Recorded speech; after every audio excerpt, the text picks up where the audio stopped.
Morning বন্ধুরা, সবাই কেমন আছো? আশা করি সবাই ভালো আছো, আর আমিও খুব ভালো আছি। তো দেখো, এখন বাজে হলো সকাল 8টার মতো। তো আমি উঠলাম 8:45টার দিকে, উঠে ফ্রেশ হয়ে তারপরে এই যে রেডি হয়ে নিয়েছি। এখন যাবো দোকানে, ঠিক আছে? আর দেখো, সকাল থেকেই কিন্তু বৃষ্টি হচ্ছে। তো উঠলাম তখন থেকে বৃষ্টি হচ্ছে না, মেঘ মেঘ করেছে। তো দেখো, এখন তোমার বৃষ্টি শুরু হয়ে গেছে। এই দেখো, বৃষ্টি হচ্ছে পুরো একদম, আকাশ পুরো একদম বৃষ্টি হচ্ছে। আওয়াজ শুনতেই পাচ্ছ তোমরা, ঠিক আছে? তো তোমার, তো এখন বৃষ্টি হচ্ছে, এর মধ্যেই দোকানে যেতে হবে, গিয়ে দোকান খুলবো। তারপরে রান্না বান্না আছে, তারপরে তোমাদেরকে তো আজকে বললাম যে গাড়ি সার্ভিসিংয়ে যাব, তারপরে ব্যাংকে যাব। তো সারাদিনই কাজ আছে। তো চলো বন্ধুরা, একটার পর একটা কাজ করতে থাকি, আর তোমাদের সঙ্গে যেটুকু পারবো শেয়ার করার চেষ্টা করব, ঠিক আছে? তো চলো, সারাদিন তোমরা সাথে থাকো আর দেখতে থাকো। আশা করি আজকের ব্লগটি তোমাদের খুব ভালো লাগবে। তো চলো, আবার পরে দেখা করছি তাহলে। তো দেখো বন্ধুরা, আমি এখন রান্না বান্না করতে চলে আসলাম, দোকান খুলে নিয়েছি। আর সেই জোরে বৃষ্টি হচ্ছে, জানো তো বন্ধুরা। দোকান খুলে নিলাম, দোকান খুলতে খুলতেই হাফ ভিজে গেলাম। এই যে বাইরে ঠাকুরের থালা বাসন ধুতে আসলাম, তারপরে এই যে রান্নার এখানে আসলাম 2-4 বার, তো পুরো ভিজে গেছি একদম। তো তার আগে এইদিকে দেখো, ভাত হয়ে গেছে, তো এই আসা হয়ে গেছে অলরেডি আমার 2-3 বার। তো রান্নাও প্রায় অনেকটাই হয়ে এসছে। এইদিকে যেমন দেখো, ভাতটা হয়ে এসছে। তারপরে তোমার ওইদিকে আলু কুমড়োর তরকারি করলাম, আলু কুমড়োর তরকারিটা হয়ে গেছে, নামাবো এখন। তারপরে তোমার ওই মা কুমড়ো ভাজাটা করেছে। কুমড়ো ভাজাটা আমি আর করিনি, তখন এত জোরে বৃষ্টি হচ্ছে। আমি জাস্ট ভাতটা বসিয়ে দিয়ে চলে গেছি। তারপরে তোমার এসে দেখি, মানে বৃষ্টিটা না কমলে আসতেও পারছি না, এসে দেখি মা কুমড়ো ভাজাটা করেছে। তো আমি এসে তোমার কুমড়ো ভাজাটা নামিয়ে তারপরে তোমার এই যে আলু কুমড়োর তরকারিটা বসালাম। আর এইদিকে দেখো, ভাতটাও হয়ে গেছে। তো আমি এখন ভাতটা উবুর দিয়ে নিচ্ছি। তো এখানে ভাতটা উবুর দিয়ে নিয়ে তারপরে এই যে কুমড়োর তরকারিটাও প্রায় হয়ে এসছে, তো কুমড়োর তরকারিটাও নামিয়ে নেব। তো তারপরে ডালটা করে নেব, নিয়ে ওয়েট করব বাবা কখন আসে, তারপরেই রান্না হবে বাকিটা। তো দেখো, রান্না বান্না সবই কমপ্লিট হয়ে গেছে। এই যে এখানে ভাত করা হয়েছে, তারপরে তোমার এখানে এই যে কুমড়ো ভাজা, এটা মা করেছিল। আর এই যে ডাল করলাম, পাঁচফোড়ন ফোড়ন দিয়ে ডাল করেছি মুসুরির। আর এই যে এখানে আলু কুমড়োর তরকারিটা করেছি, ঠিক আছে? আর এই যে বাবা বাড়িতে নেই আজকে, ন্যাজাটে গেছে টাকাদা করতে, ওর জন্য এই যে ডিম সোয়াবিনের তরকারি করেছি, ঠিক আছে? এগুলোই কিন্তু রান্না হয়েছিল আজ।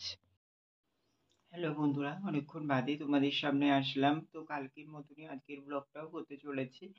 তো তোমার কালকেও সেই তোমার রাতে এসেছিলাম তোমাদের সামনে, সেই সকালে এসে।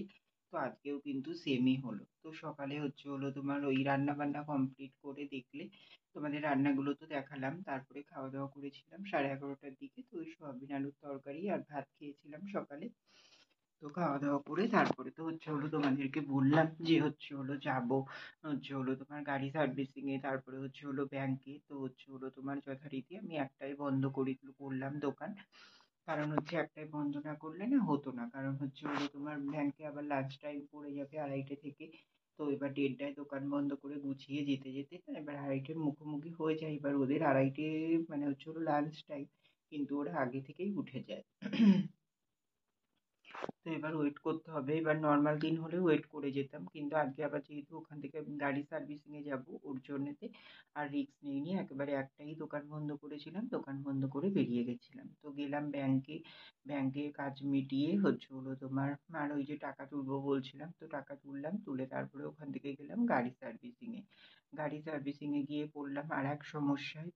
তো গাড়ি সার্ভিসিং এ গাড়িতে একটু সমস্যা হচ্ছিল, স্টার্ট নিচ্ছিল না, মানে পিক আপটা 1-2 বার দিতে হচ্ছিল। তো এরকম সমস্যা হচ্ছিল। তো দেখলো, দেখে বলছে ব্যাটারি খারাপ হয়ে গেছে। তো আমি তো শুনেই অবাক যে 1-1.5 বছরের ওপর হয়েছে। তো এর মধ্যে তোমার 2 বছর এখনো হয়নি। আগস্টে 2 বছর হবে, ঠিক আছে? এই আগস্ট আসছে, আগস্ট আসলে 2 বছর হবে। তাহলে তোমার আগস্টে 1 বছর, তার সেপ্টেম্বর, অক্টোবর, নভেম্বর, ডিসেম্বর, জানুয়ারি, ফেব্রুয়ারি, মার্চ, এপ্রিল, মে, জুন, জুলাই, মানে 8, 9, 10, 11 জুলাই, এই যে আগস্ট আসছে, মানে 2 বছরও হতে যায়। তো তোমার এবার আমি তো মানে সেইভাবে নলেজ নেই আমার। এবার আমি বলছি যে এরকম 1-1.5 বছর হচ্ছে।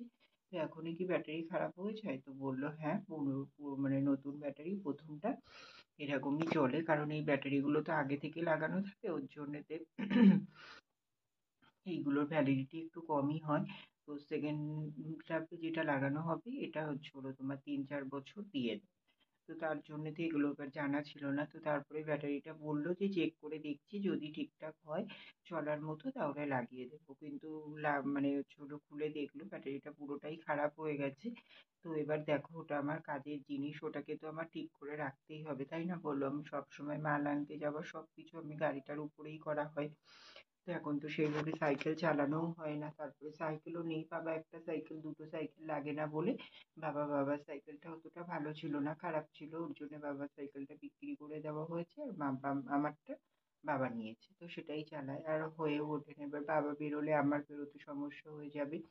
আর সত্যি কথা বলতে গাড়ি চালাতে চালাতে এই যে 2 বছর হয়ে গেল, গাড়ি চালাতে চালাতে এমন হয়ে গেছে না, সাইকেল চালাতেও পারি না। চালাইও তো না। এবার একদিন চালিয়েছি এই 2 বছরে, জানো, একদিন ওই বাবা সেই আমের সিজনের সময় আম বাগানে খাবার দিতে যেতে বলেছিল ওই যারা কাজ করছিল ওদেরকে।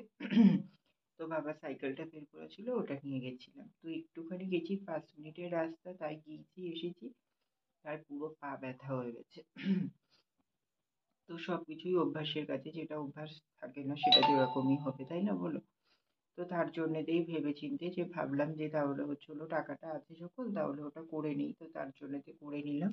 সেই 1200 টাকা একবারে হুট করে বেরিয়ে গেল, এটা তো আমার প্ল্যানের মধ্যেও ছিল না।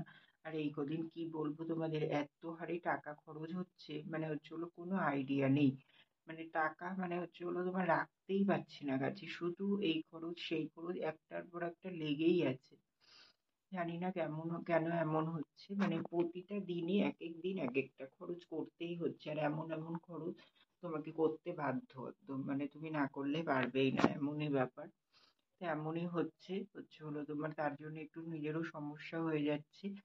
তো হচ্ছে হলো তোমার এই যে দেখো, 1200 টাকা হুট করে খরচ করে আসলাম, কিছু করারও নেই, এমার্জেন্সি। তো হচ্ছে হলো তোমার করতে তো হবেই, তাই না বলো? সেগুলো করলাম, করে তারপরে ব্যাটারি ঠিক করে এনে তারপরে গাড়ি সার্ভিস করলো। ওরা বললো সন্ধেবেলা আসবে, আমি বললাম না, আমি সন্ধেবেলা আসতে পারবো না, আমাকে এখনই করে দিতে হবে। আমার মুদিখানা দোকান আছে বাড়িতে, আমি হচ্ছে হলো তোমার দোকান খুলবো, এখান থেকে গিয়ে আমি আর আসতে পারবো না, তোমরা এখনই করে দাও। তো তারপরে করে দিল। তো হচ্ছে হলো, তো আমি ভাবলাম যে হচ্ছে হলো এতক্ষণ বসে থেকে কি করবো, আগে তো বসেই থাকতাম, এমনি বসে থাকতে হতো। তো হচ্ছে হলো ওর অপোজিটেই একদম হচ্ছে হলো তোমার ওই স্মার্ট বাজার খুলেছে, জানো তো, ওই যে গ্রোসারি আইটেম সব কিছু, মানে 3টে ফ্লোর মিলিয়ে সবকিছু ওখানে, মানে হচ্ছে হলো ওই মলটা খুলেছে। তো বাড়ি থেকেই ভেবে গেছিলাম যে গিয়ে ফালতু টাইম পাস করে বসে না থেকে মলটার মধ্যে ঘুরবো, টুকটাক জিনিসপত্র দেখবো, যদি না আমার মতো তেমন কিছু পাই নেবো। তো তারপরে ওই যে 3টে ফ্লোর দিয়েই ঘুরছিলাম, তো ঘুরতে ঘুরতে তেমন কিছুই কেনাকাটা করিনি, দেখতে তো অনেক কিছুই ইচ্ছা করছিল নেইনি, কিন্তু সেইভাবে কিছু নেইনি। দোকানে যেগুলো দরকারি, দোকানে যেগুলো নিলে মানে হচ্ছে হলো ঠিকঠাক মনে হলো নেওয়ার মতো, তো তেমনই গ্রোসারি আইটেম কিছু জিনিস নিয়েছি। যেমন হচ্ছে ওই মুদিখানা মালিক, যেমন হচ্ছে হলো তোমার চিনি নিয়েছিলাম, তারপরে হচ্ছে হলো তোমার ওই চিনি নিলাম, আর হচ্ছে হলো তোমার মোটা সাবু নিয়েছিলাম, তারপরে হচ্ছে হলো তোমার ওই দেরাদুন রাইস চাল নিলাম, আর হচ্ছে পাঁপড় নিয়েছি, আর হচ্ছে হলো তোমার ওই ভীমবার সাবান নিলাম, আর হচ্ছে বাউরি নিয়েছি, এইগুলোই নিয়েছিলাম। তো এগুলো দেখলাম মানে হচ্ছে হলো বাজার ছাড়া দাম কমের মধ্যে দেখলাম, তো নিয়ে বুঝলাম যে দোকানের জন্য নিতেই পারি। তো তার জন্যই নিয়েছিলাম এই কটা মাল, তাই প্রায় 600 টাকা মতো বিল হয়েছে, সেখানে বিল মিটালাম। তারপরে এইখানে এই যে 199 টাকা তো আমার সার্ভিসিং এর, আর 1200 টাকা, মানে 1400 টাকা এখানে খরচ, ওখানে 600, 2000 টাকা পুরো বেরিয়ে গেল। ঠিক আছে, এই খরচপাতি করে আসলাম বাড়ি, 4:30টার সময় বাড়ি এসেছি। বাড়ি এসে তারপরে হচ্ছে হলো তোমার চান করে পুজো দেওয়া, পুজো দিয়ে খাওয়া দাওয়া করা, সব কিছু কমপ্লিট করে শুলাম তখন পুরো 5টার গায়ে গায়ে বাজে। তো আধ ঘন্টাও শুতে পারিনি, উঠে আবার হচ্ছে হলো তোমার গুছিয়ে নিয়ে দোকানে চলে গেলাম। গিয়ে দোকান খুলে ওই মালগুলো গোছালাম, তারপরে কাস্টমার আসছিল মাল দিচ্ছিলাম, তারপরে সন্ধে দিয়ে চা বিস্কুট খেলাম। তারপরে এই যে 10:30টার দিকে দোকান বন্ধ করলাম, করে ঘরে আসলাম।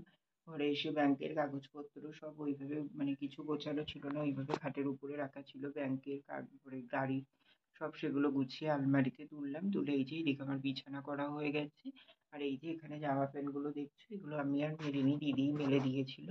তো এখন আমি আর কিছু গোছালাম না, আমার শরীর আর চলছে না একদমই, তো আমি এখন শুয়ে পড়বো। তো হলো তোমার ব্লগটাও এন্ড করতে আসলাম এখানেই, ঠিক আছে? তো চলো বন্ধুরা, ব্লগটা এখানে শেষ করে দিচ্ছি। তোমরা সবাই খুব ভালো থেকো, সুস্থ থেকো, আর আমার ভিডিওটি যদি ভালো লেগে থাকে অবশ্যই লাইক, কমেন্ট অ্যান্ড শেয়ার করে দিও। সাবস্ক্রাইব করতে ভুলো না কিন্তু। তো চলো বন্ধুরা, টাটা, গুড নাইট।